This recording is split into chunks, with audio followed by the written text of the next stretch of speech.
Oscar Salatil Kambona kufahamu mambo mengi sana. Kwa hiyo alikuwa anajifunza mambo mengi akiwa nyumbani.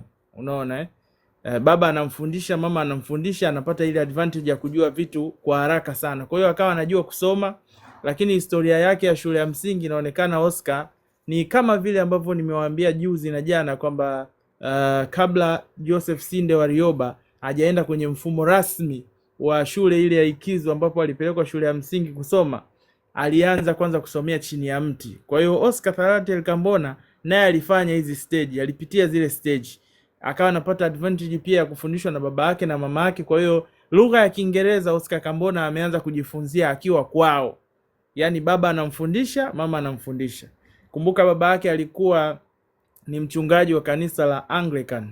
Unaona? Mtakuja kuona hapo Oscar Kambona jinsi anavyopata advantage kulingana na dhehebu au dini yake.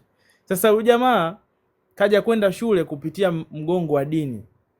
Kanisa ambalo baba yake alikuwa anasalisha na yeye akawa anaenda humo, akawa amepata kama connection fulani ya kuingia kwenye shule.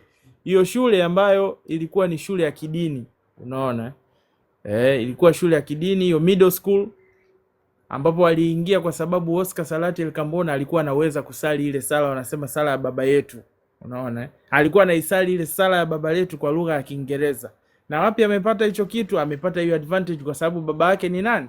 Baba yake alikuwa na elimu na mama yake alikuwa na elimu pia. Kwa hiyo alikuwa anafundishwa lugha ya Kiingereza, ilikuwa imsumbui, na hata alivyofika kwenye upande wa kanisani huko akawa anasali sala ya baba yetu kwenye kanisa la Anglican, ikawa rahisi kwake. Sasa yule wanaohitaji wale sijui wachungaji si ndo nani, sijajua vizuri kwa sababu mimi siko deep sana kuelewa kama anakuwa ni mchungaji au ni nani kwenye ile kanisa la Anglican. Akawa amevutiwa sana na Oscar Kambona. Akaona huyu dogo anafanya vitu ambavyo yani vimenyooka. Na yeye kilichomfurahisha zaidi ni ile sala ya baba yetu, kwamba jamaa anaisoma kwa Kiingereza vizuri kabisa kuanzia mwanzo mpaka mwisho bila kusita. Kitu ambacho vijana wengi wa kipindi hicho wa Kiafrika walikuwa hawawezi, unaona. Na lugha yenyewe ndo kama tunavyosema imekuja na meli. Kwa sasa Oscar akawa amepata advantage ya kupelekwa shule kwa sababu hiyo, unaona. Akasoma zake hapo, kakimbiza, akahamia hiyo middle school ndio alipelekwa ya Mtakatifu Barnabas. Unaona? Huko anamuita Mtakatifu Barnabas ndio alimfanikishia jamaa akaenda kusoma, akamaliza zake hapo, akaingia sekondari inaitwa Alliance. Unaona? Akasoma zake Dodoma pale. Kapiga elimu yake ya sekondari pale, manake daraja la kati kama sisi ambavyo sasa hivi tunasema form 1 mpaka form 4. Hiyo ndio elimu ambayo alisomea pale Alliance hiyo shule. Akamaliza akaenda Tabora Boys. Unaona? Hii shule ya Tabora Boys ni shule ambayo ina historia na viongozi wengi sana. Viongozi wengi sana wamepita hapa. Unaona? Maisha jana na juzi nilikuwa naongelea kuhusu Joseph Sinde Warioba. Joseph Sinde Warioba naye elimu yake ya ile ya advance aliisomea hapa Tabora Boys, na ilikuwa chimbuko la siasa kwa Kolimba na nani huyu Joseph Sinde Warioba, kwamba ule moto wao wa kuingia kwenye siasa, ile hamasa ya kuingiza kwenye siasa ilianzia Tabora Boys. Same applies kwa Oscar Salatil Kambona. Mwanzoni kabisa mwa miaka hiyo, yeye sasa alipofika pale ndio harakati za huku na kule akakutana na watu ambao baadaye wakaja kuwa watu mashuhuri sana Tanzania, na watu ambao wanafahamu historia nadhani wanawafahamu. Vijana mashuhuri sana ambao baadaye walikuja wakapata nafasi kwenye serikali ya Tanganyika, baadaye ikawa inafahamika kama Jamhuri ya Tanzania. Unaona? Pale alikutana na mtu anaitwa Job Lusinde, akakutana na mtu anaitwa George Kahama. Huyu baadaye huyu jamaa akaja akawa anaitwa Sir George Kahama. Unaona? Alafu akaja akakutana na mtu anaitwa Amon Sekela. Hawa jamaa wote walikuja kuwa watu mashuhuri sana kwenye nafasi za serikali. Walikuja kuwa viongozi. Na yote hiyo wameipata kwa sababu gani? Kwanza walikuwa na mwamko, lakini pili kipindi kile elimu ilikuwa ni kwa watu wachache. Kwa hiyo it's very obvious kwamba mtu ambaye angepita kwenye system ya elimu kama hivi ambavyo wamepita wao, angekuja tu kuingia kwenye serikali kwa sababu walikuwa wanakuja wanaajiriwa moja kwa moja. Nadhani ambao tulikuwa nao jana na juzi wameona Joseph Sinde Warioba aliambiwa nenda chuo kikuu kasomee fani ya sheria. Ukimaliza tu ajira unayo, na kweli kamaliza tu akanyakuliwa akaingia kwenye mfumo wa serikali. Same applies to hawa, lakini hawa walisoma kabla nchi haijapata uhuru. Kwa hiyo walikuwa kwenye mapambano makali sana. Yaani wanasoma huku kuna ubaguzi mkubwa, yaani ni favoritism ya hali ya juu, mpaka uhakikishe umefika shule una nafasi ya kusoma, basi kuna vitu ambavyo umevifanya mpaka upate hiyo nafasi. Sasa bwana, huyu mwamba yeye alikuwa kichwani ana akili. Advantage nyingine ni kwamba alikuwa anasali kanisa la Anglican, ndo alipata msingi wa kuingia kwenye mfumo wa elimu. Akapita, mwisho wa siku akafika Tabora Boys. Kwa ambao unajua system za elimu za Bongo, Tabora Boys mmoja kati ya shule ambayo ina historia kubwa sana. Wamepita viongozi wengi sana kama hao niliowasema na Sinde Warioba. Bwana Oscar na Nyerere sasa wakakutana Tabora. Unaona? Oscar Kambona akiwa mwanafunzi, Mwalimu Nyerere alikuwa mwalimu. Kipindi hicho anafundisha shule inaitwa St Mary's, ipo huko. Unaona? Mwalimu Nyerere akiwa mkuu wa shule, Oscar yeye alikuwa zake huko anasoma. Unaona? Sasa Septemba 1954, unaona, Oscar Kambona rasmi huyu jamaa akaja akaingia kwenye siasa. Akaingia kwenye uwanja wa siasa. Unaona? Akaomba kujiunga na TANU. Kabla ya hapo, huyu mshikaji alienda akamaliza elimu yake, nimeruka kipande kimoja, kaenda akamaliza elimu yake ya juu, akawa mwalimu. Same applies kama Mwalimu Nyerere alivyokuwa. Kaenda akamaliza elimu yake ya juu hapo kamaliza Tabora Boys, akaenda akasoma. Alivyosoma chuo akarudi kufundisha. Unaona? Akapewa shule kufundisha, akaja akapanda akawa mwalimu mkuu. Unaona? Kama mwalimu mkuu, lakini nature yake ni mtu ambaye anaamini katika mabadiliko. Anaamini katika changes. Sasa kilichotokea, wanafunzi wakaanzisha mgomo kwenye shule yake. Yeye kama mwalimu mkuu hakuutuliza ule mgomo, akauunga mkono. Alivyounga mkono, wale wamiliki wa shule wakaona huyu mwalimu mkuu sasa hatufai. Kwa sababu mgomo umeanzishwa na wanafunzi na yeye anaunga tela, baadaye asaidie ule mgomo uishe, yeye naye akaunga mkono mgomo, mambo yakazidi kuwa mabaya. Wakaona wamfukuze mwalimu mkuu, wafukuze na wanafunzi ambao wanahusika kwenye mgomo. Kwa hiyo mwalimu akawa amekosa kazi, ambaye ni Oscar Salatil Kambona, akaondoka zake tena, akawa hana mchongo wa kufundisha. Akarudi akaja zake mjini. 1954 jamaa rasmi sasa ndo akaingia kwenye siasa. Akaanza kuangalia harakati za ukombozi wa Tanganyika, kwamba zikoje, zinaendaje. Alipofika huku mjini, akaomba kujiunga na chama cha TANU. Kipindi hicho ndo TANU inaanzishwa 1954. TANU ndo inaanzishwa, na ukiangalia kwenye kadi ya Oscar utaona ni kati ya wale watu 10 wa kwanza au watu 16. Ukiangalia jina la Oscar Kambona, utaona jina la Nyerere, utaona jina la Bibi Titi Mohamed, utaona jina ya Sheikh Takadini. Yaani kuna watu ambao tayari walikuwa mbele. Unaona, wakina Sykes au ndio walikuwa wale waanzilishi wa TANU. Basi jamaa akafika pale, akaomba kufanya kazi TANU. Aingie pale TANU afanye kazi. TANU wakamwambia, viongozi wakaambia, sasa sisi hatuna hela ya kukulipa Oscar, wewe umesoma, sisi tunakulipa nini? Hatuna chochote. Oscar akasema hiyo sio issue, sasa hivi nyinyi hamwezi kunilipa kwa sababu wanachama hamna. Mimi nikishaingia mtapata wanachama wataleta michango, chama kitaweza kujiendesha. Kwa hiyo mtu aliyekuja kutoa idea ya kwamba TANU inawezaje kujiendesha kama chama, kwamba isitegemee misaada au isitegemee pesa ambazo zinakuja kama vile ni same applies kama kusema tu misaada, yani hela za kupewa ndio wajiendeshe, au hela za kutoa mfukoni kila siku fulani atoe, au mdhamini. Akasema mimi nikishaingia hapo, wanachama watasajiliwa, watapewa kadi, wakishapewa kadi watatoa mchango, kila mwaka watakuwa watalipa mchango wa kuingia kwenye chama, na kwa mwaka watakuwa wanalipia chama. TANU hiyo 1954. Wazee wa baraza la TANU wakasema okay, sio kesi, Oscar ingia hapa, lakini unapoingia hapa pesa kukulipa mshahara sisi hatuna. Akasema hiyo sio kesi, hiyo niachieni mimi. Unaona, kaingia zake pale, akatafuta watu wake wawili. Sasa watu waliowatafuta, jamaa akarudi akaangalia wale vijana ambao walifukuzwa wote kule alipokuwa mwalimu mkuu. Amefukuzwa yeye kama mwalimu mkuu, na wale vijana ambao walianzisha ule mgomo wamefukuzwa pia shule. Akawachukua vijana wake wawili, wote wamefukuzwa. Maanake alikuwa anachukua watu wenye moto kama yeye, watu ambao wanaweza kupush kitu kikafanyika bila kuogopa kwamba watapata matokeo ya aina gani. Akawachukua wale vijana akasema mimi hao nitapiga nao kazi. Mwamba akaingia town hapo, akapewa ile kazi pale tano, ambao baadaye ikaja kuwa CCM. Akakaa zake Magomeni. Unaona, Magomeni anakaa chumba kimoja kina kitanda kimoja, wako watu watatu wanalala wote kwenye chumba kimoja. Wamekaa pale miezi 6.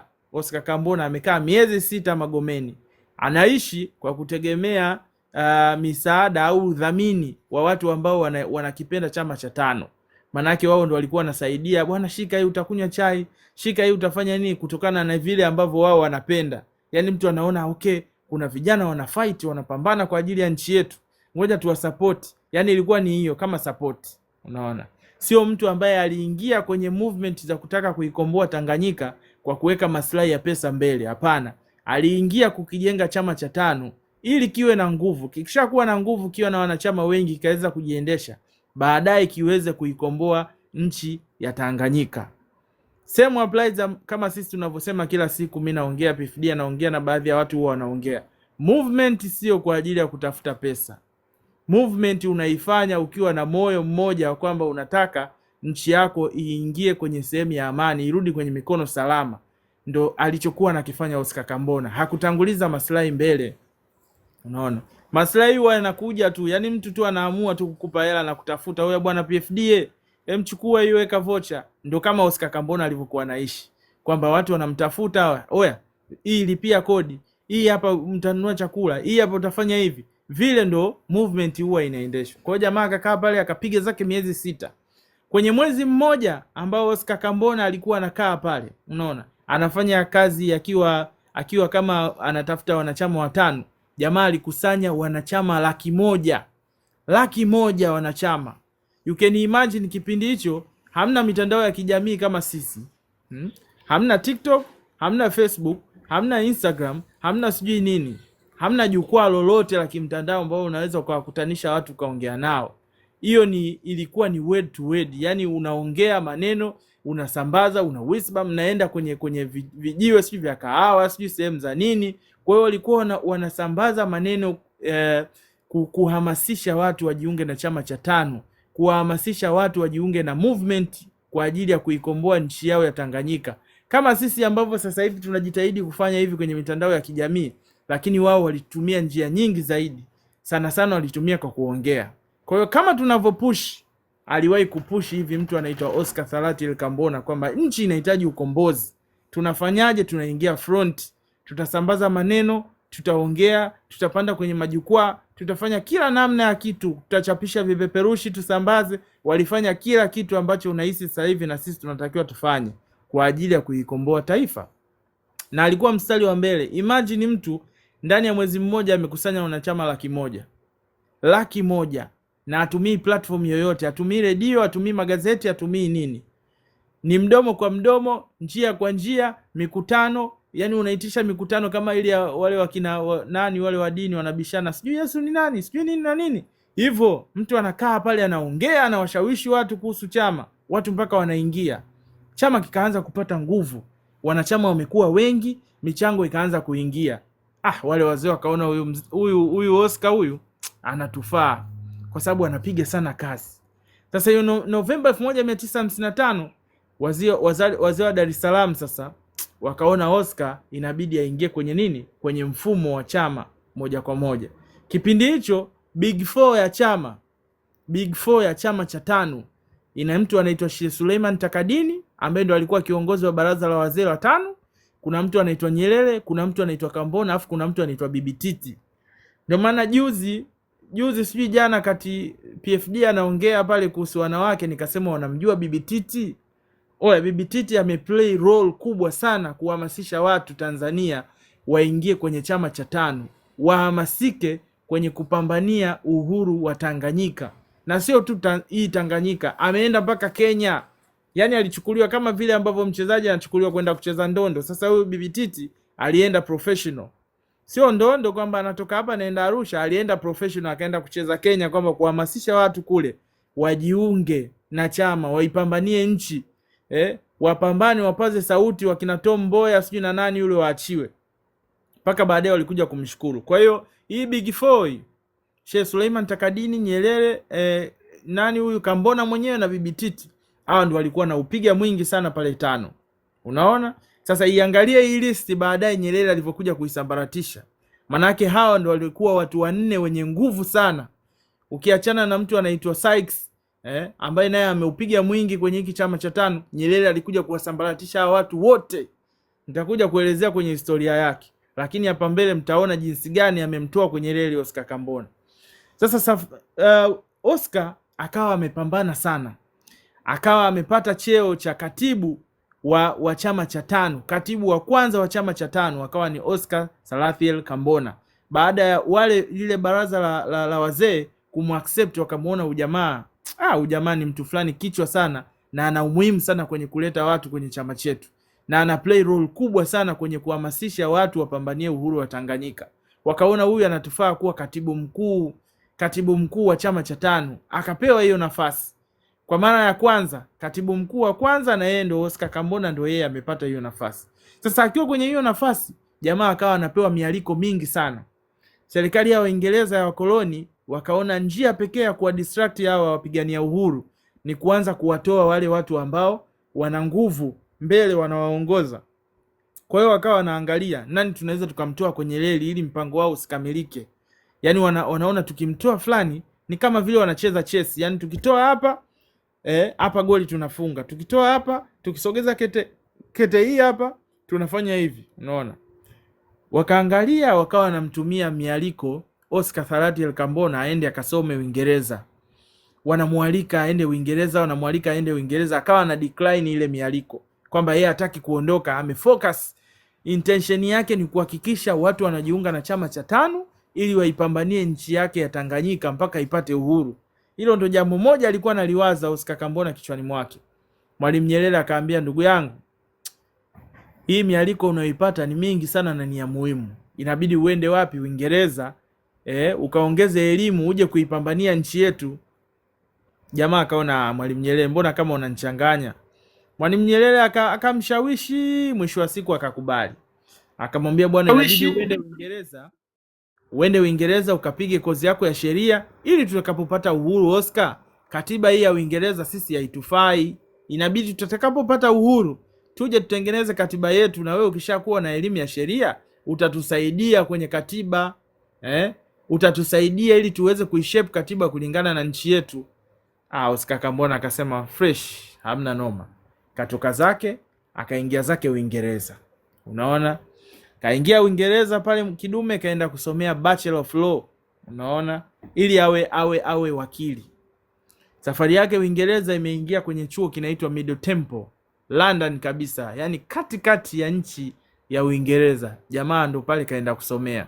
Fani gani? Sheria. Unaona? Anafika pale, jamaa akaanza harakati tena.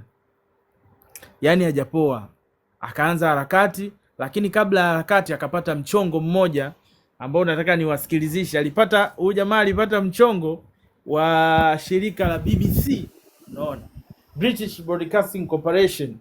Wakampa mchongo kwamba pale wakaanzisha kitu kinaitwa idhaa ya Kiswahili. Sasa nataka niwasikilizishe, Oscar Kambona alikuwa Mtanzania au Mtanganyika wa kwanza au Mwafrika wa kwanza kutangaza kwenye idhaa ya Kiswahili. Msikilize hapa. Huu ni mji wa London. Leo kwa mara ya kwanza BBC London inawasalimia wenyeji wote wasemao Kiswahili katika lugha yao wenyewe. Salamu alaikum. Tunatumaini kwamba mtasikiliza vyema kila Jumanne na Alhamis, na kwamba mipango yetu itaongeza starehe na maarifa yenu. Na sasa sikilizeni tena kwenye wimbo wa kuanzia uliotumbuizwa na bendi ya KEA.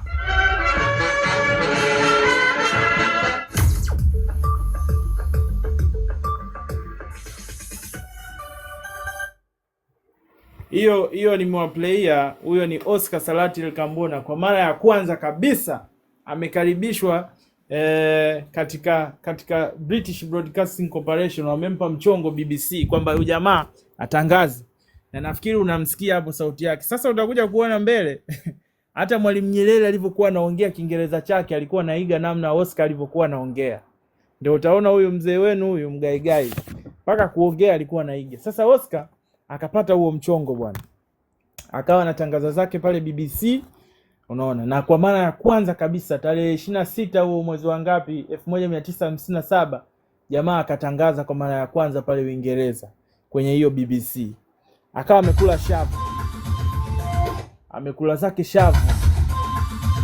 Yes, akuishia hapo. Jumanne na Alhamisi jamaa anapiga zake vipindi, lakini akaona hiyo fursa aliyoipata akafungua tawi la 5 akiwa Uingereza. Imagine, yuko kule kule kwa wakoloni, lakini analianzisha akiwa kule kule. Kafungua tawi la 5 Uingereza pale London, kukawa na tawi la 5 ambalo limefunguliwa na Oscar Salathi Kambona. Alafu yeye akawa ana organize, yani yeye ndio mkusanyaji wa michango, akawa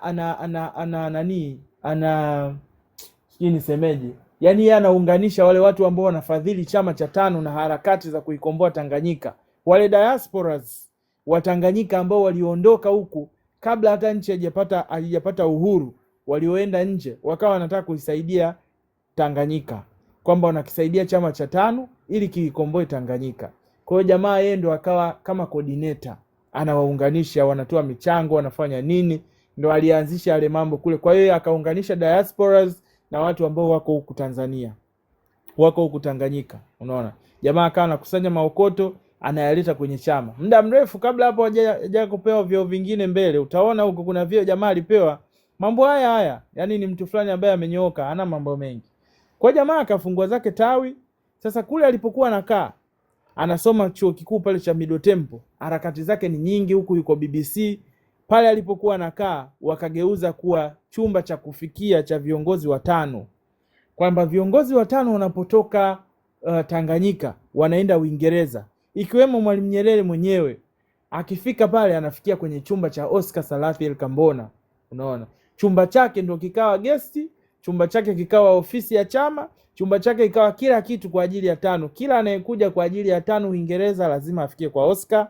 Kama ni ofisi kuna mambo ya kujadili, atafikia kwenye chumba cha Oscar. Kila kitu kikawa kinafanyika pale.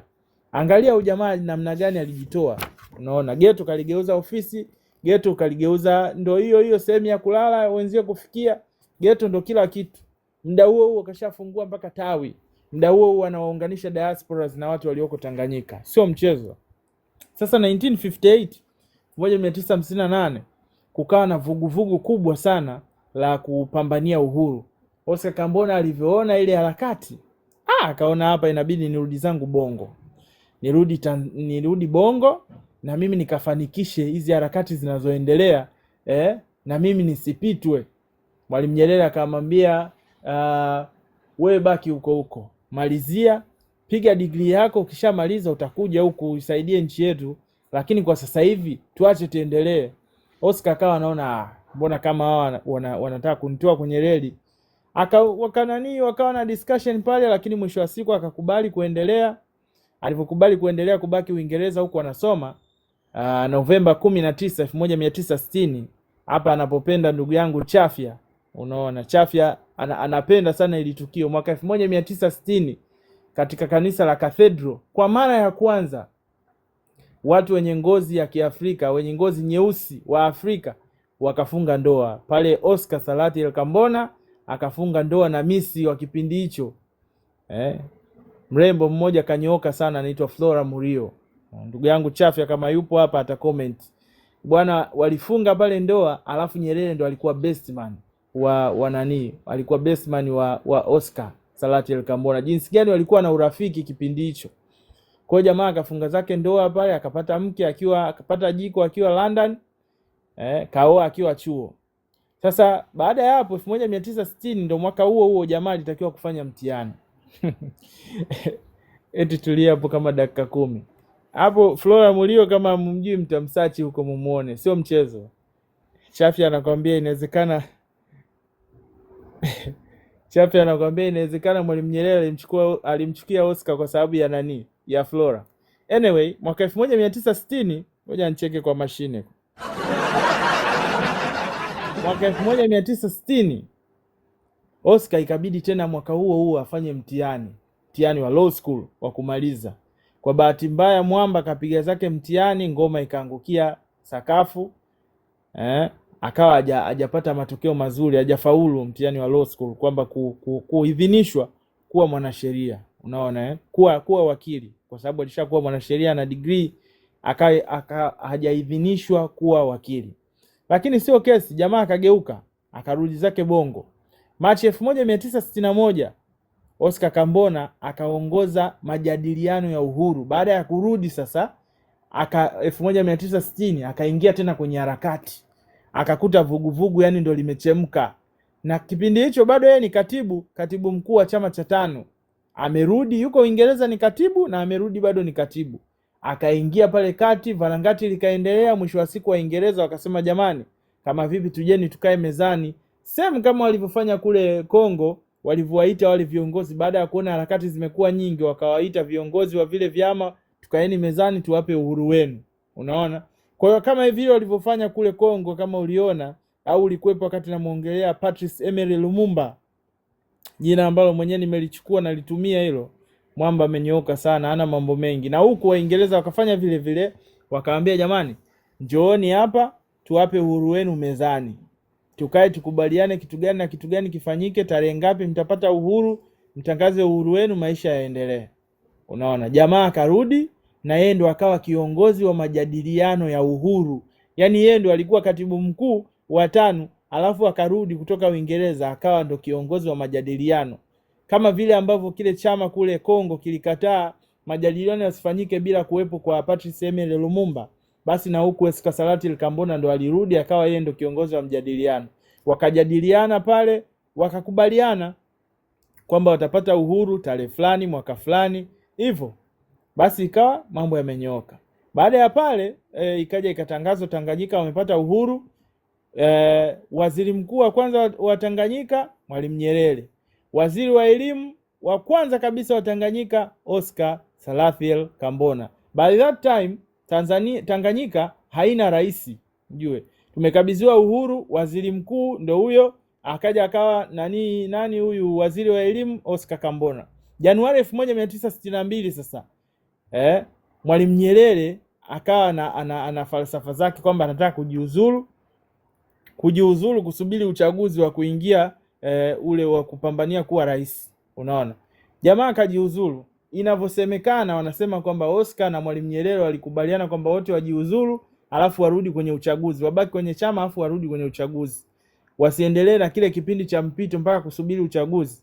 Lakini hamna uhakika wala hamna mwenye statement ya uhakika wala sehemu yote ilipoandikwa wala aliyesikia, watu wanasema tu inasemekana, it's a hearsay. Kwa hiyo Mwalimu Nyerere akasema kwamba yeye anajiuzulu, anasubiri ile ungwe kubwa. Oscar Kambona hakutaka kujiuzulu. Unaona, hakutaka kujiuzulu na nafasi yake pale alipokuwa. Nyerere akarudi nyuma. Sasa TANU walikuwa na ujinga mmoja. By that time wanasema kwamba kiongozi aliyekuwepo mbele yeye ndo atadictate nani afuate. Kwamba yule ambaye alikuwa waziri mkuu yeye ndo atoe jina la mtu ambaye anatakiwa apitishwe awe kiongozi anayefuata. Sasa watu wote walivyokuwa wanategemea walikuwa wanategemea kwamba mtu anayefuata kuja kupewa hicho cheo ni Oscar Salatil Kambona, kwa sababu unapozungumza jina la wapigania uhuru, majina ya wapigania uhuru wa Tanganyika, mtu wa kwanza jina lake utaliweka ambaye yuko mbele ni Nyerere, jina la pili linalofuata pale ni Oscar Salatil Kambona. Alafu kuna mtu anafuata anaitwa Suleiman Takadini, alafu kuna mtu anaitwa Bibi Titi Mohamed. Kwa hiyo ndio ilikuwa big four ya TANU. Mpaka wanafika hapo kila mtu anaamini anaenda kupewa waziri mkuu ni Oscar Salatil Kambona. Kwa hiyo Watanganyika wengi wakaamini nyadhifa zote za juu za serikali zitashikwa na Waafrika. Unaona hichi kitu kilichotokea, Africanization. Nafikiri hichi kitu pia kwenye nchi nyingine kilitokea, na watu kama mmekisoma kwenye historia au kama mjasoma tutapita, kwa sababu tulipita kule kwa kina Lumumba Kongo, tutapita tuna sehemu nyingine tutaona. Unaona, wakaamini kutakuwa na Africanization, kwamba kutakuwa na viongozi wengi wa Kiafrika, zile nafasi baada ya sisi kupata uhuru nafasi zote zitahamia kwetu, zishikwe na watu weusi. Nyerere akapinga hicho kitu, akapinga vikali. na akataka kujiuzuru. Mwisho wa siku tena wazee wakawa wanamuomba asijiuzuru na nini, lakini mwisho wa siku alikuja akajiuzuru. Sasa Nyerere akapropose jina la mtu mwingine kabisa ambaye hakuwa anategemewa. By that time alikuwa waziri ambaye hana wizara yoyote inayoeleweka, alikuwa na heng kwamba yuko huku yuko huku yuko kule. Mtu huyu alikuwa anaitwa Rashid Mfaume Kawawa, kitu ambacho watu wote hawakutegemea kama kitatokea, kwamba Rashid Mfaume Kawawa ndo awe waziri mkuu wa Tanganyika, ikiwa Oscar Salatil Kambona na Nyerere ndo walikuwa hivi wawili kwenye kuipambania taifa. Yani wao ndo vinara wanaongoza pale mbele. Watu wakisema Nyerere wanasema na Kambona, wakimsema Kambona wanamsoma na Nyerere. Mwisho wa siku jamaa akaona okay, nikipitisha jina la huyu jamaa hapa mbele, nikimsogeza huyu, nitakuwa kama vile chura nimempiga teki. Alafu nitajipelekea yule mpinzani au nitajisogezea mpinzani ambao atakuwa na uzito na nguvu kubwa ya kunitingisha. Kumbuka waziri mkuu yeye ndo mtendaji mkuu wa shughuli zote za kiserikali, maana yake ana uwezo wa kucontrol mawaziri wote, wanakuwa wanaripoti chini yake, anawasikiliza. Unaona, Nyerere akaona hiki cheo nikimpa Oscar, kuna siku atakuja kuniondoa kwenye madaraka. Kutokana na ulafi na kupenda madaraka kwa Nyerere, akaona ampe Guruguja mwingine, akamsogeza mtu anaitwa wakawa namuita sijui Simba wa Vita, sijui nani huyo alikuja kumuita Simba wa Vita. Rashid Mfaume Kawawa akawa waziri mkuu. Watu wote wakashangaa.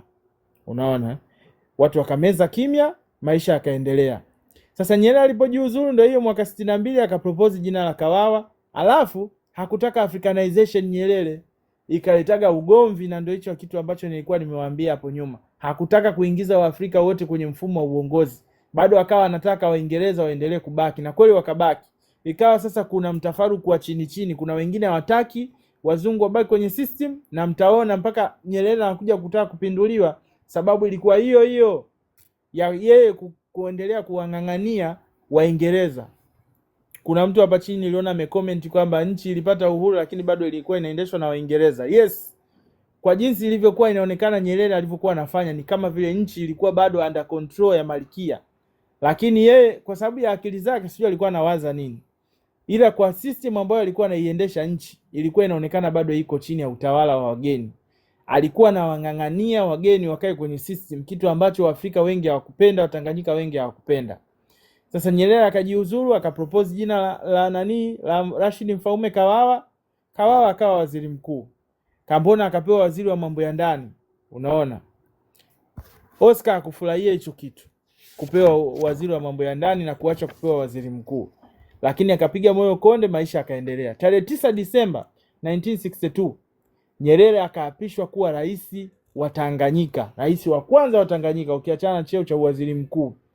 Maana yake alipojiuzuru alirudi kwenye chama, akatoka kwenye chama wakagombea tena, akaingia kuwa tena rais wa jamhuri wa Tanganyika. By that time waziri wa ulinzi na mambo ya nje, kwa mara ya kwanza mtu ambaye anashika nyadhifa mbili, alishika wizara mbili, na pale mlisikia Tundu Lissu anaongea, waziri wa ulinzi na at the same time waziri wa mambo ya nje alikuwa ni Oscar Salatil Kambona. Unaona?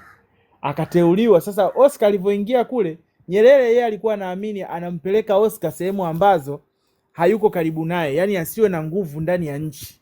Yeye alikuwa anamchagulia nafasi ambazo anahakikisha Oscar asiwe na nguvu ndani ya nchi, yani awe na ana move kwenda sehemu nyingine, ili yeye aendelee kuwa na power kwenye nchi, aweze kuicontrol nchi, kwa sababu anaamini Oscar akikaa ndani ya nchi sana atakuwa na power kubwa, alafu baadaye atakuja kumpiku kwenye uchaguzi na yeye ndo atakuwa kiongozi wa nchi. Hilo Nyerere kulitaka.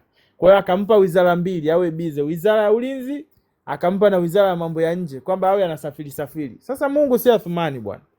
Oscar Kambona kule alipoingia, jamaa akaingia kwenye harakati za ukombozi wa Afrika direct sasa. Yani akaingia kule, yani ikawa kama vile amemsogeza kule, ndo akaingia kwenye harakati za ukombozi wa nchi za Kiafrika. Oscar Kambona akateuliwa kuongoza kamati ya siasa yenye nchi zaidi ya 32. Unaona? Hiyo kamati ya siasa baadaye wakaja wakaanzisha kitu kinaitwa OAU, Organization of African Union. Umoja wa nchi za Kiafrika ulianzishwa huyu Oscar Salatil Kambona akiwa kiongozi wa kamati ya hizo nchi 32. Kwa hiyo hii ilitoka kwenye mikono yake. Angalia historia ilivyokuwa kubwa ya Umoja wa Afrika ambao umeanzishwa, lakini jina la Oscar Selattey Kambona halisikiki. Imagine mtu ambaye amefanya vitu vikubwa kama hivi, lakini jina lake limepotezwa. Jamaa akapiga zake kazi kule, maisha yakaendelea. Kutokana na kazi ambayo Oscar Selattey Kambona alikuwa anaifanya, Tanganyika ikateuliwa kuwa makao makuu ya harakati za ukombozi wa Afrika. Kwa sababu East Africa, nilikuwa naangalia interview yake moja, anasema East Africa, kwenye nchi za East Africa, Tanzania au Tanganyika ndio ilikuwa nchi ya kwanza kupata uhuru East Africa. Na yeye kutokana na aliingia kwenye hizo harakati akaanza kupressurize nchi za Kiafrika kupata uhuru, Tanganyika ikapewa heshima kupitia mgongo wa Oscar Selattey Kambona. Sasa hivi ukiongelea historia ya Afrika, ukiongelea historia ya OAU, ukaongelea historia ya Tanganyika kuwa hosti wapigania uhuru wa Afrika, jina ambalo utalisikia ni moja la Nyerere. Oscar Kambona jina lake linafichwa, lakini yeye ndo alikuwa frontline kwenye haya mambo, na yeye ndo alileta hii heshima mpaka Tanganyika ikateuliwa kuwa makao makuu ya harakati za ukombozi wa Afrika. Hii historia imezikwa, jina la Oscar Kambona limepotezwa, na yani walichokuja kukifanya wamempachikia aonekane kama huyu jamaa alikuwa ni nani, alikuwa ni nani, wanasema puppet. Wao ndio walichokuja kumpachikia. Mtaona kuna hotuba fulani ya Mwalimu Nyerere very famous, ameongea pale, lakini alikuwa anampiga madongo Oscar Selattey Kambona. No, alikuwa anamchafua, anafanyia defamation ya hali ya juu. Anyway, jamaa akaendelea na harakati. Kashakuwa yule kiongozi wa kamati, kashafanikisha OAU kutengenezwa, ashaleta heshima ya Tanganyika kuchaguliwa kuwa makao makuu ya harakati za ukombozi. Sasa Oscar akachaguliwa kuwa mwenyekiti wa kamati ya ukombozi wa mataifa ya Afrika kwa mara ya pili, kwa sababu ilikuwa na awamu ya kwanza na awamu ya pili.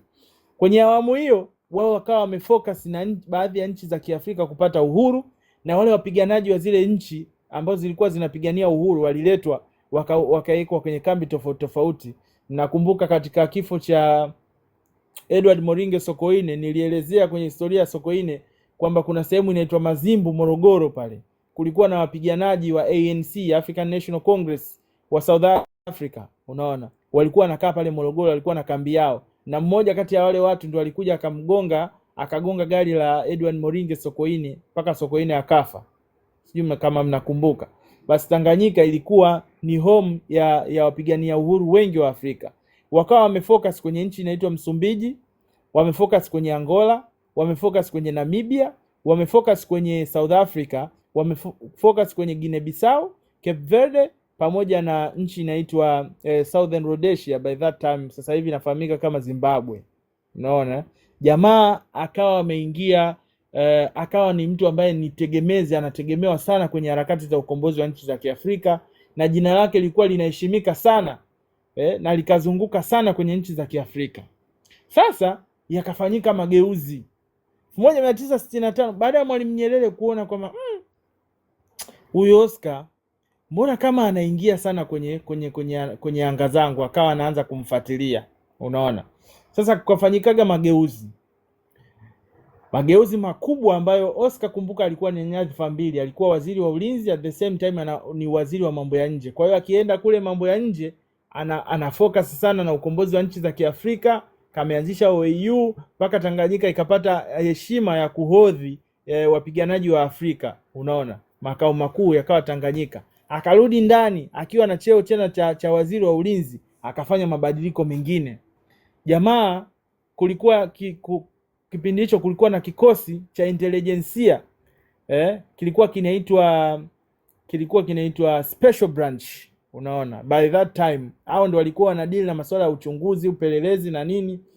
Oscar Kambona akaangalia lile swala, na wale ni wazungu tupu. Special branch wao ndio wanafuatilia intelijensia na nini, yote kwa sababu ya uzembe wa nani? Nyerere.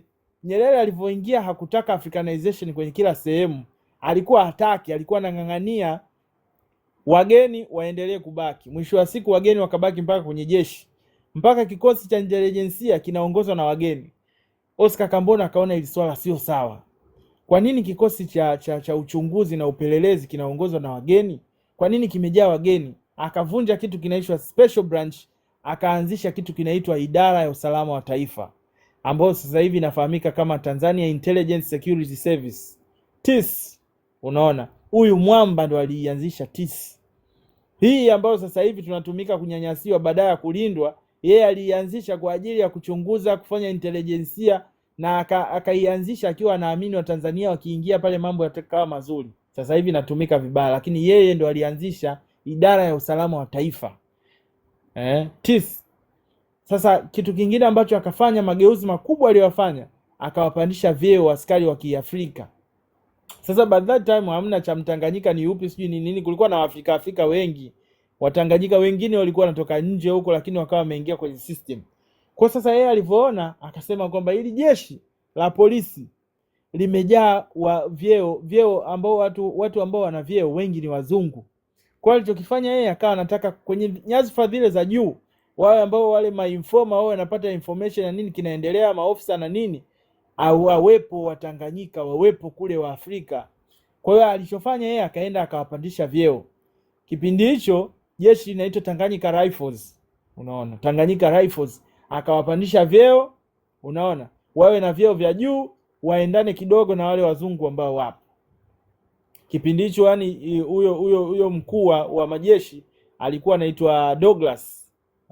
Kama kwenye historia umefuatilia hilo jina utamuona ujamaa ndo alikuwa kamanda wa jeshi. Lakini akawaza, akaona hiyo haitoshi kuwapandisha tu hawa vyeo ambao hawajasomeshwa, hawajapigwa kozi. Nadhani somo la kozi pia dada Jeje hapo anaweza akaja akaligusia. Hawajapigwa kozi. Unaona, kama hawajapigwa kozi hawa tutafanyaje? Akasema okay, sio kesi, mimi ndo katibu mkuu wa 5. Akaenda akawashawishi 5, akasema sisi tunahitaji watu ambao wao kwenye nyadhifa za juu kwenye jeshi, ili tujue nini kinaendelea na tuwe salama kama jeshi. Inabidi tupeleke vijana wetu wakasome kozi ya ofisa nje ya Tanganyika, kwa sababu hapa hawapati nafasi. Vijana 60 wakachukuliwa kutoka kwa mgongo wa 5, wakapelekwa nchi inaitwa Israel. Wakapelekwa Israel, wakapigwa kozi ya ofisa wa jeshi. Walivyomaliza ile kozi ya ofisa wa jeshi, wakarudishwa Bongo, waingizwe kwenye system ya jeshi la Tanzania. Yule Peter Douglas akakataa, akagombana sana na Oscar Kambona kwa kuamini kwamba Oscar Kambona anaingilia madaraka yake. Akasema kwamba wale wanajeshi ambao wamewapeleka nje, wale watu ambao wamewapeleka nje hawajakidhi vigezo, kwa hiyo hawezi wakaingia kwenye mfumo wa jeshi. Sasa unaona hapo, yeye akasema wale hawezi wakaingia kwenye mfumo wa jeshi, akimaanisha kwamba watu waliopelekwa, nguvu iliyotumika kuwapeleka wale vijana kule ni hopeless, haina faida. Sasa hapo tayari umeshaona hate ambayo wanaijenga wale wanajeshi wa Tanganyika. Umeona hiyo hasira ambayo wanakuwa nayo baada ya kuonekana wao hawafai kwenye hizo nafasi. Januari 20, 1964 kulikuwa na kambi moja ya jeshi Dar es Salaam inaitwa Kolito Barracks, ambayo sasa hivi inafahamika kama Lugalo. Hiyo ndio ilikuwa kambi ya kwanza nafikiri ya jeshi ya Tanzania. By that time ndio ilikuwa inafahamika kama Tanganyika Rifles kama sijakosea. Kolito Barracks ambayo sasa hivi inafahamika kama Lugalo, wakaasi, wanajeshi wa pale wakaasi, na wanajeshi wengi walikuwa na vyeo vya chini. Maana yake unazungumzia vyeo ambao sasa hivi tunaweza tukasema ma private, ma corporal, ma lance corporal, ma sergeant, sijui ma staff sergeant, wale ambao wanajeshi wana vyeo vya kawaida yani. Wakaona sio kweli. Kwa nini hawa maafisa wa jeshi wanatoka sio wa kwetu, sio wa Tanganyika? Kwa nini kuna wazungu bado kwenye system ya uongozi? Umeona hapo nyuma kazi aliyoifanya Oscar Kambona kuhakikisha kwamba Watanganyika wana elevate, wanaenda juu kwenye vile vyeo, lakini juhudi zake zikawa zinafanyaje? Zinagandamizwa. Na hapo hamna mkono wa Mwalimu Nyerere. Yaani Mwalimu Nyerere hakuonyesha effort zozote kuhakikisha kwamba kile ambacho anakifanya Oscar Kambona kinafanikiwa. Jamaa ameanza kwenye kutengeneza idara ya usalama wa taifa, akafuta kitu kinaitwa special branch, akaja akawaongeza vyeo wanajeshi wenye asili ya Kiafrika, bado hakuungwa mkono. Akaja akawapeleka wale wanajeshi watu 60 kwenda kusoma kozi ya officer, lakini walivyorudi Mwalimu Nyerere hakusupport kwa chochote kwamba hawa ni wanajeshi wetu wametoka wameenda nje, wamefundishwa, wameshaiva, basi waingie kwenye mfumo. Peter Douglas wakati anagombana na Oscar Salatiel Kambona, Nyerere hakusema kitu wala hakudefend upande wa Kambona. Kwa hiyo mambo yakaendelea hivyo. Fika Januari 20, 1964 wanajeshi wakasema sio kweli. Kwa nini kuna Waingereza kwenye mfumo wetu wa jeshi? Wakahoji. Walivyohoji wakawa wamechukuliwa kama waasi. Wanajeshi wakatoka pale na vifaru na manini, wakasogea zako, wakawa wanaandamana, wanaenda Ikulu. Mmeona haya mambo haya? Maandamano hayajaanza leo. Watu wakishapinga kitu wanaruhusiwa kuandamana. Unaona? Na sio tu wanaruhusiwa au hawaruhusiwi. Hii ni moja kati ya njia nzuri ya kufikisha ujumbe wako. Hakuna namna nyingine ambayo inategemea wewe utapata, hamna namna nyingine ambayo wewe utapata haki yako bila kutumia nguvu kwenye hii nchi. Tumia nguvu, uonekane, tembea barabarani, fanya maandamano, fanya chochote utakachokifanya, lakini ili mradi wewe upate haki yako. Sasa kilichotokea, wanajeshi wa Kolito Barracks ambao sasa hivi wanafahamika kama Lugalo wakaona sio kweli, twendeni. Wao hoja yao ikiwa wametoka pale wanaenda Ikulu, wakamuuliza Mwalimu Nyerere, wakamuhoji. Nani tena anapiga sasa hivi? Unaona? Wakamuhoji Mwalimu Nyerere kwamba kwa nini kuna wazungu bado kwenye system ya uongozi? Je, sisi hatutoshi? Sisi hatufai kulitetea taifa letu? Wakatoka zao pale wakaenda. Sasa kipindi hicho jamaa yeye ndo ameanzisha idara ya usalama wa taifa, yeye ndo waziri wa ulinzi, at the same time ndo waziri wa mambo ya nje. Kwa hiyo kuna mwamba mmoja hapo ndo alikuwa mkuu wa usalama wa taifa, by that time ndo alikuwa wa kwanza, anaitwa Emilio Charles Mzena. Alafu Mwalimu Nyerere alikuwa na mlinzi anaitwa Peter Bwimbo. Huyo Peter Bwimbo huyo baadaye alikuja akaandika kitabu kuhusu ile tukio la uasi la wanajeshi wa Kolito Barracks. Unaona? Hawa jamaa wawili, Emilio Charles Mzena na Peter Bwimbo, wakamtorosha Mwalimu Nyerere kutoka Ikulu. Lakini by that time Oscar Salatiel Kambona anajua kila kitu. Anajua Mwalimu Nyerere yuko wapi, ametolewa, amepelekwa wapi, anajua mpaka maficho yake, anajua kila kitu. Nyerere akakimbia ule msala.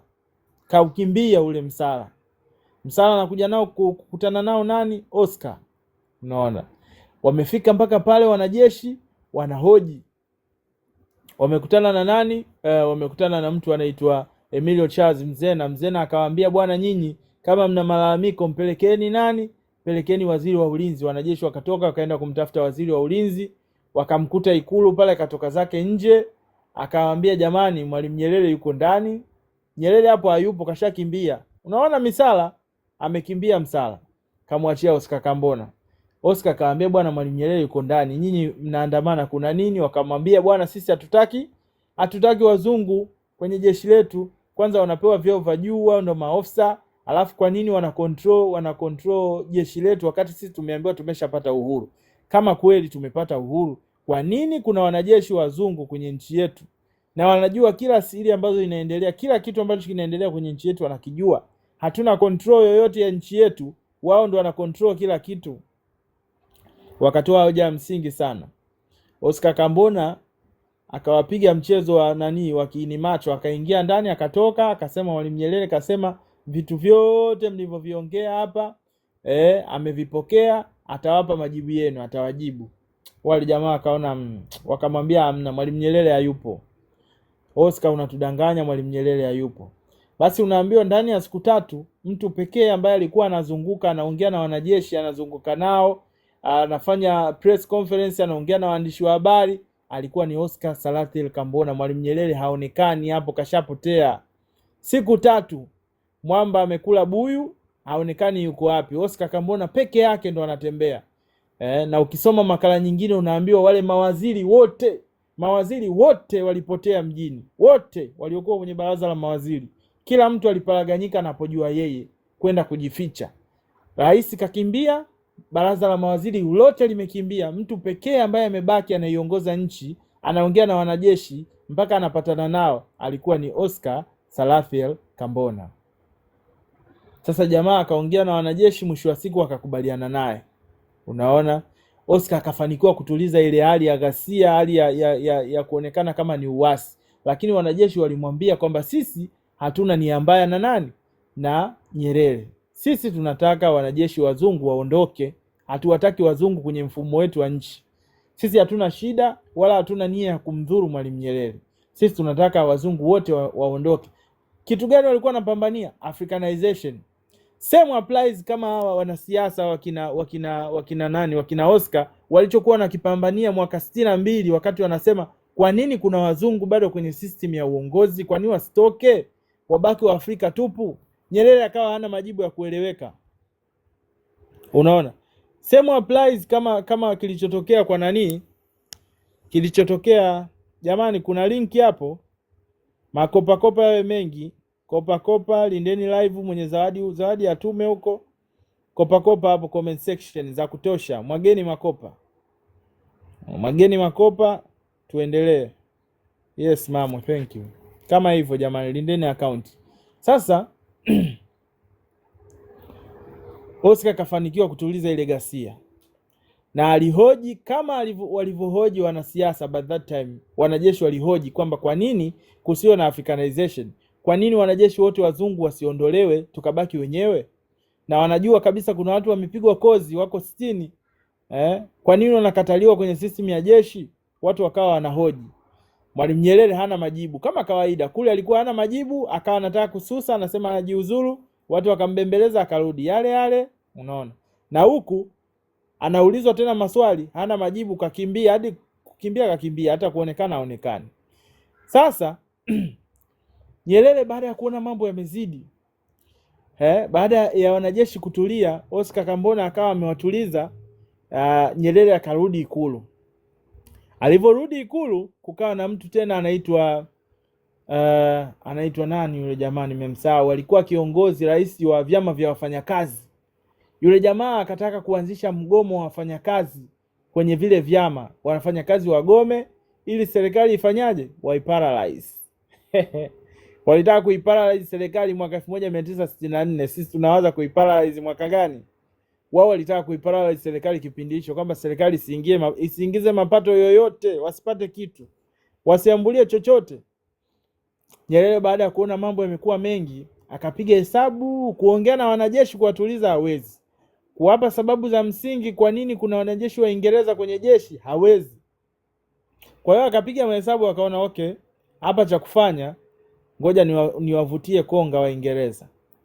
Nyerere akazungusha simu yake, akavuta konga, akaongea na Waingereza, bwana hapa kuna 1 2 3. Wanajeshi wangu bwana wanaasi, wanataka kunipindua. Kwa hiyo nahitaji msaada. Sijui unaelewa? Nyerere anaomba msaada wa Uingereza. Tena ile voice note voice note. Ile voice wakati anaongea ningekuwa nayo hapa ningewaplayia. Akaomba msaada wa Uingereza. Waingereza wamekuja pale, wakaja kutuliza ghasia, wamekuja na mameli yao Royal Marine, sijui na mandege yao wameyapaki. Nikipata nafasi hapa ngoja niangalie kama naweza nikaplay ile video msikie. Nyerere anachekesha sana, mgaigai. Basi mwamba akaomba msaada wa Uingereza. Waingereza wakaja, walivyofika pale wakapiga sana mizinga, unaona. Wakapiga sana mizinga pale ili kuwaogopesha wanajeshi. Na kipindi hicho kama kawaida, silaha zote zile Waingereza wanazijua, silaha ambazo tunazo. Wanajua weakness yetu kwa sababu jeshi wao ndo walikuwa control, wanaendesha kila kitu.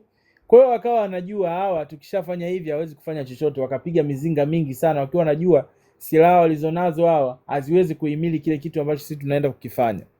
Wanajeshi wakasalimisha amri, Kolito Barracks hao wanajeshi wa Lugalo, wakaweka silaha chini, wakapokonywa, tiwa pingu wakawekwa ndani. Nyerere ndo kukaa kwa uhuru tena. Akaanza kukaa kwa uhuru, akaanza kufanya mambo yake. Sasa Waingereza baada ngoja nitafute hii audio kwanza.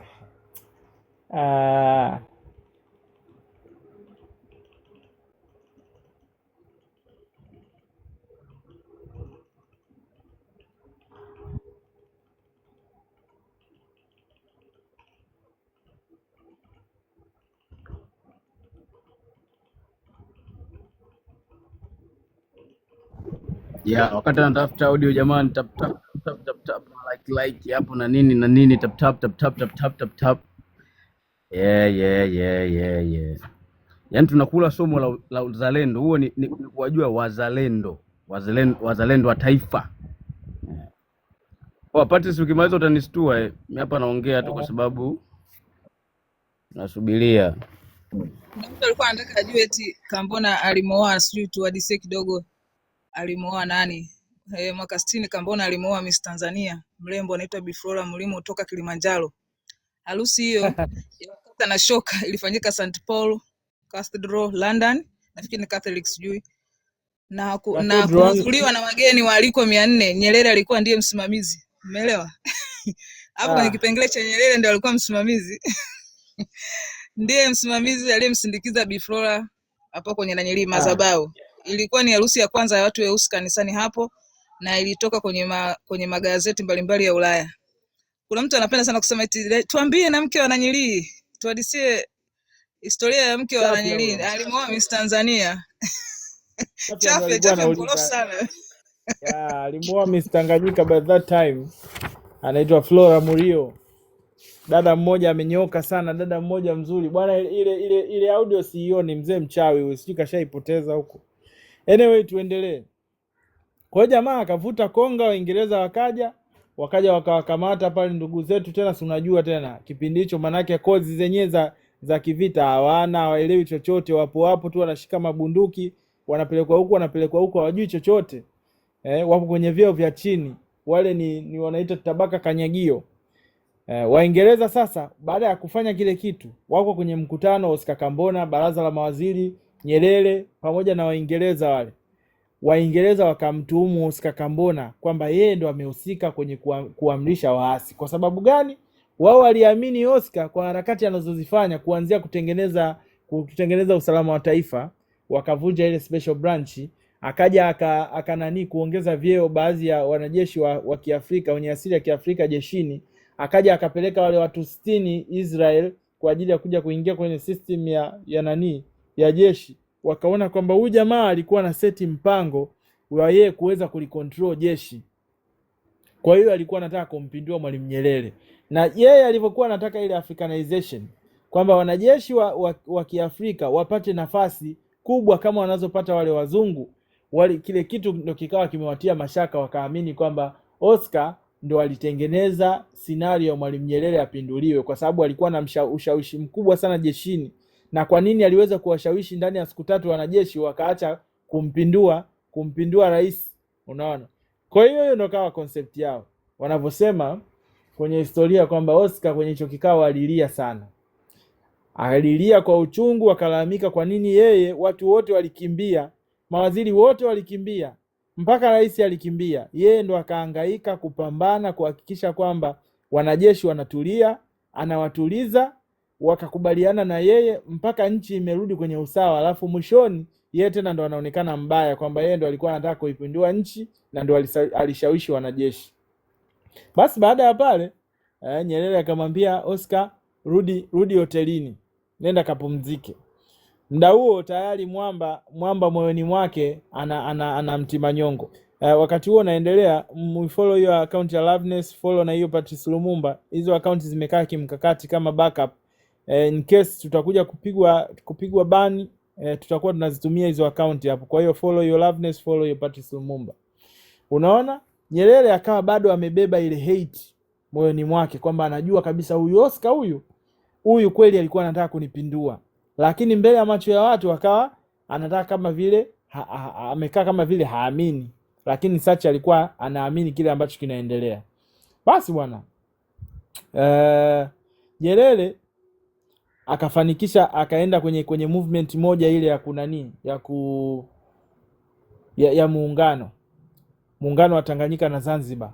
Baada ya muda mfupi tu Zanzibar kupata uhuru wake, kuleta zile harakati wakapata uhuru, kuna jambo likatokea pale kwamba nani huyu nani Karume na Nyerere wakawa na idea za kuiunganisha Tanganyika na Zanzibar.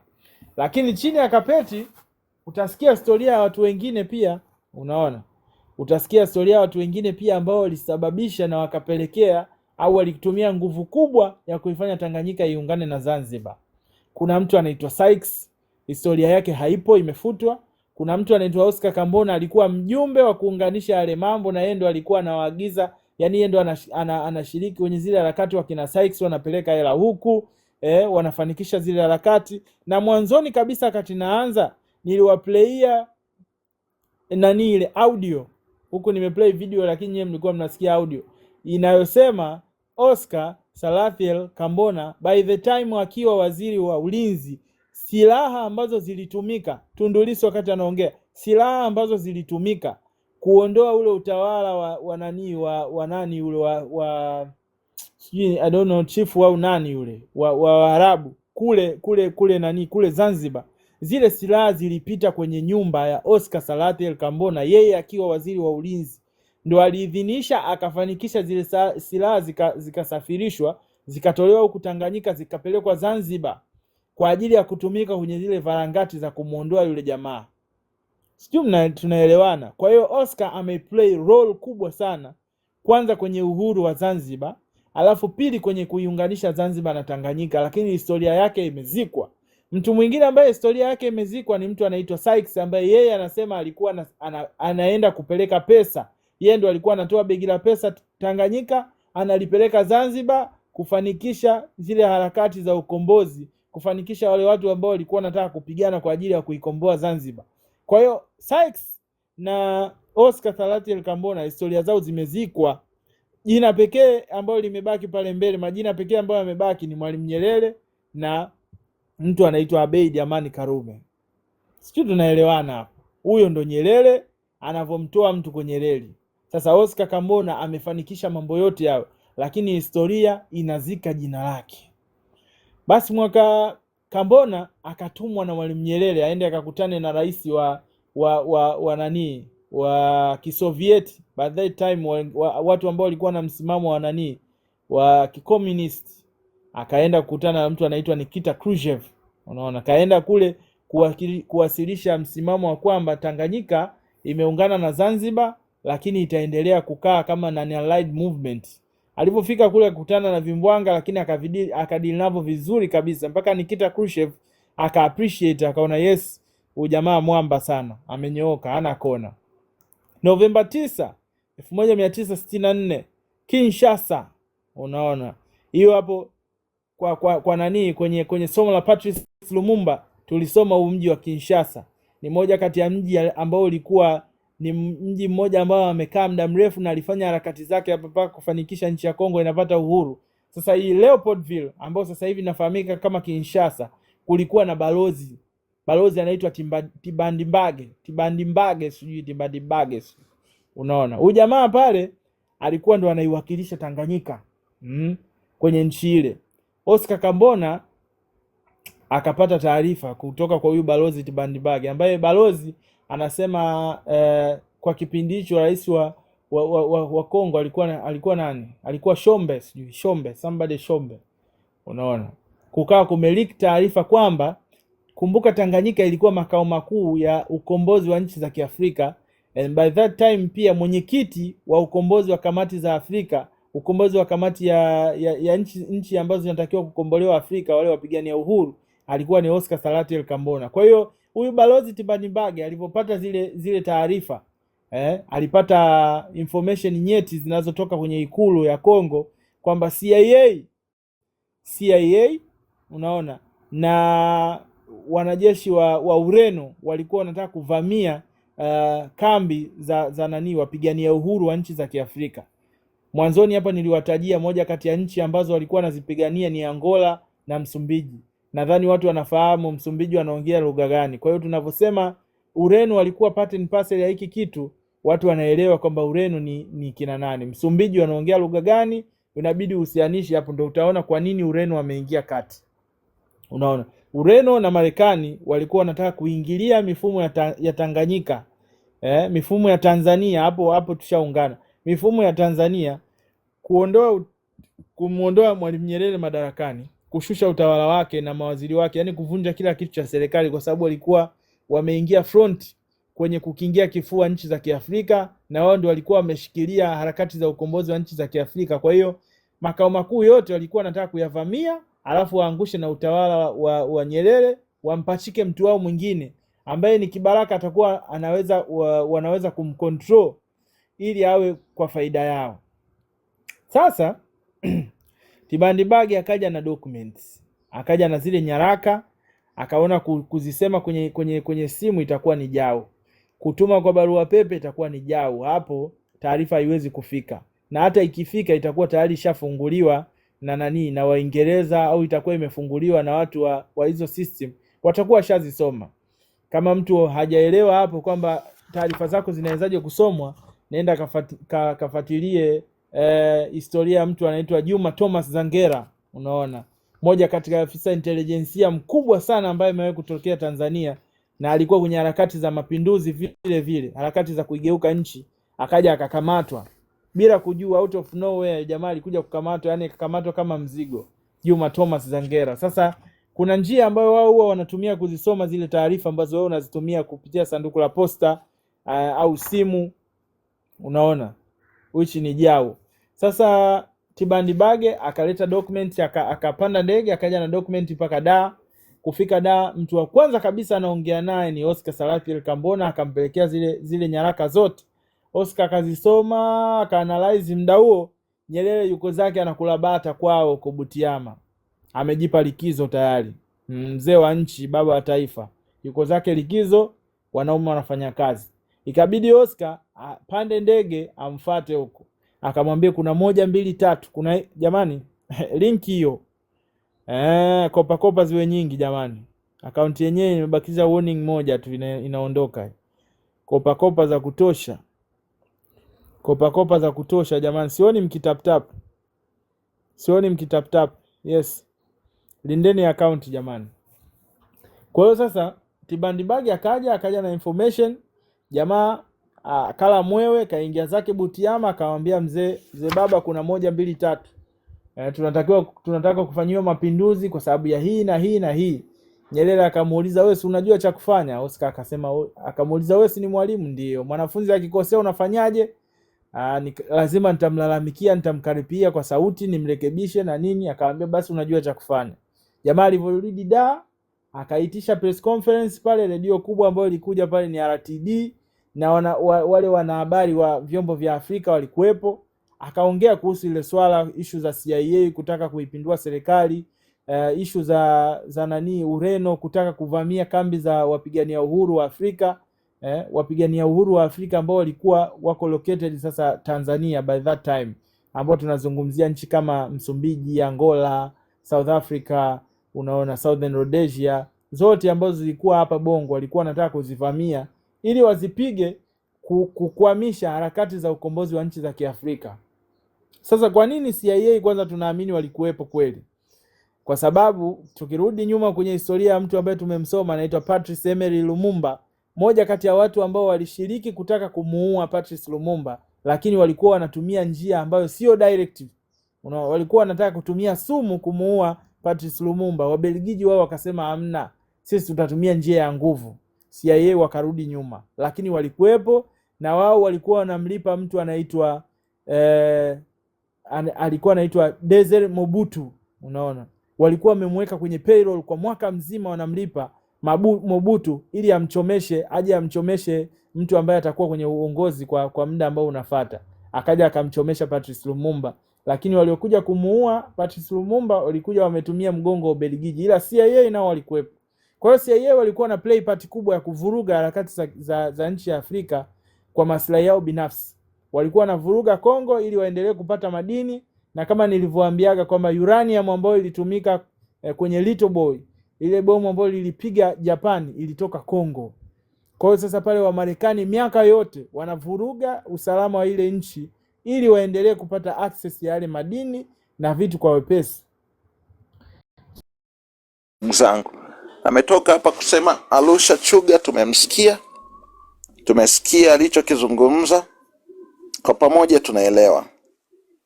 tunaelewa ni nini ambacho tunakipitia katika taifa, tunaelewa ni maumivu kiasi gani tumepitia katika taifa letu.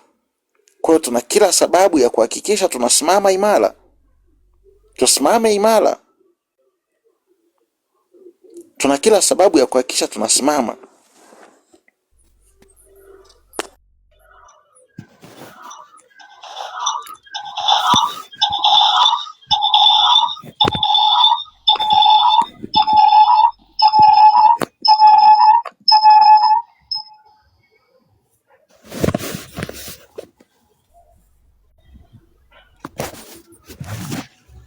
Tuna kila sababu ya kuhakikisha tunasimama imara, kwa sababu taifa, Mr. Drive karibu, jukumu la ukombozi wa taifa sio jukumu la mchezo.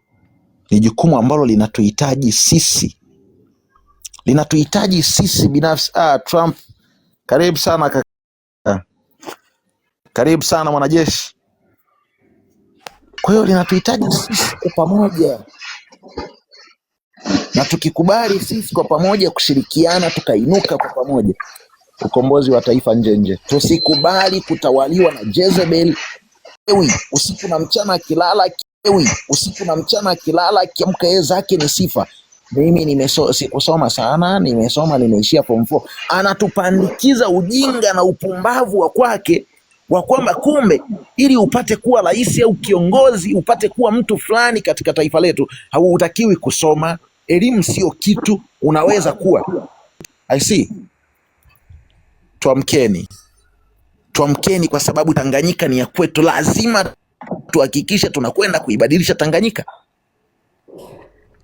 Lazima tuhakikishe tunainuka. Brother Trump, karibu sana. Au Mnyamwezi, hebu ongea kidogo tukusikie, make umegoma kuzima mic. Ya Trump, karibu.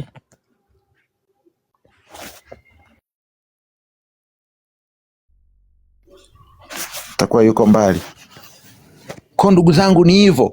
Ukiwa tayari Brother Trump, niambie nizime mic uendelee. Ni hivyo, ukombozi wa taifa letu ni jukumu letu sisi wenyewe. Lazima tuhakikishe tunakaa, tunaamua na tunafanya maamuzi sahihi. Tunakwenda kuleta ukombozi katika taifa letu. Taifa letu iwe isiwe linahitaji ukombozi. Linahitaji ukombozi. Inaumiza kuona kuwa leo tumekaa hapa kwenye podium tunaongea, lakini ukipita mashuleni huko ni aibu. Watoto maisha wanayoyaishi, namna mazingira wanayosomea watoto. Kuna madarasa yatoka enzi na enzi, ndio watoto wanajiburuza pale. Karibu sana Machonyege Samia, karibu sana, endeleza mapambano. Washa maiki Brother Trump, tunakusikiliza.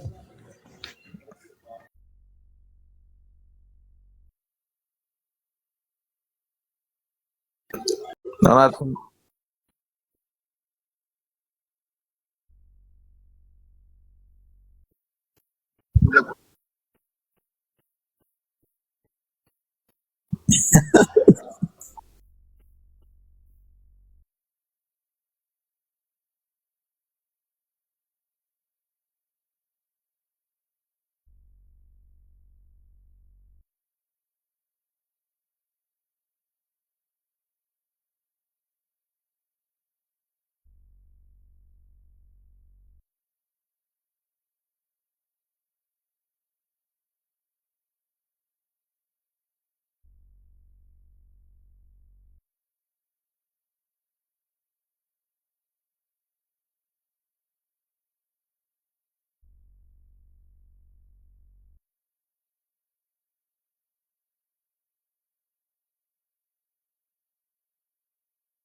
Hello brother Trump.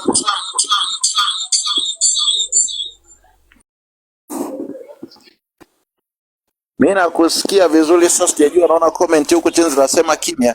Jamani, comment section, tusemeni mnatusikia kweli hapa juu au hamtusikii? Comment section tunasubiri maoni hapo, tunasikika au hatusikiki?